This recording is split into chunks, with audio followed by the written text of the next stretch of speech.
ஒரு 122 வருஷத்துக்கு முன்னால பிறந்த ஒரு பையனால தான் தமிழ்நாடு இந்த அளவுக்கு வளர்ந்துருக்குன்னு சொன்னாராச்சும் நம்புவீங்களா? வீடியோ ஃபுல்லாக பாருங்கள், உங்களுக்கே புரியும். டே ஸ்டோரி ஆஃப் 23.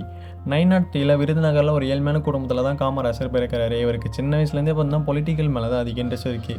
தனது 6 வயசுலேயே அவங்க அப்பா பார்த்தீங்கன்னா இவர் வீட்டை இறந்து போகிறாங்க. ஸோ அதன் பிறகு பார்த்தீங்கன்னா வயிற்று பழப்புக்கு என்ன பண்ணுறது தெரியாமல் பார்த்தீங்கன்னா இவர் இருக்கார். ஸோ அப்போ தான் பார்த்தீங்கன்னா மல்லிகை கடைக்கெல்லாம் வேலைக்கு போகிறாரு. ஸோ அதன் பிறகு தனது 18 வயசில் பார்த்தீங்கன்னா காங்கிரஸ் கட்சியிலே இணைகிறாரு. அப்போ தான் ஏதோ ஒரு போராட்டத்தினால பார்த்தீங்கன்னா இவர் அரெஸ்ட் பண்ணுறாங்க. ஸோ அப்போ 9 வருஷம் பார்த்தீங்கன்னா ஜெயிலே அவர் இருக்கார். அந்த 9 வருஷத்தில் பார்த்தீங்கன்னா அரசியலை பற்றி நிறையாவும் தெரிஞ்சுக்கிறாரு. 1954 பார்த்தீங்கன்னா பை எலெக்ஷனில் எம்எல்ஏவாக நிற்கிறாரு. ஸோ அதுலேயும் பார்த்தீங்கன்னா வின் பண்ணுறாரு. அதன் பிறகு ஒரு நம்பிக்கையோட பார்த்தீங்கன்னா தமிழ்நாடோட சீஃப் மினிஸ்டராகவும் இவர் தான் இருந்திருக்காரு.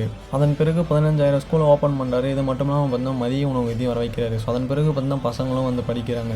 ஸோ என்ன தான் இவ்வளோ நல்லதே செஞ்சிருந்தாலும் கடைசி வரைக்கும் பார்த்தீங்கன்னா ஒரு கல்யாணமாக பண்ணிக்கலாம். அதன் பிறகு பார்த்தீங்கன்னா இவரோட சொத்து மதிப்பு என்னன்னு கேட்டிங்கன்னா ஒரே ஒரு வாட்ச், 2 செட்டு ட்ரெஸ், அதன் பிறகு பார்த்தீங்கன்னா 130 ரூபா மட்டும் தான் வச்சிருந்திருக்காரு. ஸோ என்ன தான் இவ்வளோ நல்லது செஞ்சதாலும் ஒரு மனுஷன் பார்த்தீங்கன்னா கடைசியில் இவருக்குன்னு எதுவுமே செஞ்சிக்கல. ஜாக் எவன்ஸ் பேசினா இருக்கலாம். ஸோ இப்போலாம் இந்த மாதிரி மனுஷன் எங்கேயுமே கிடைக்க மாட்டாங்க.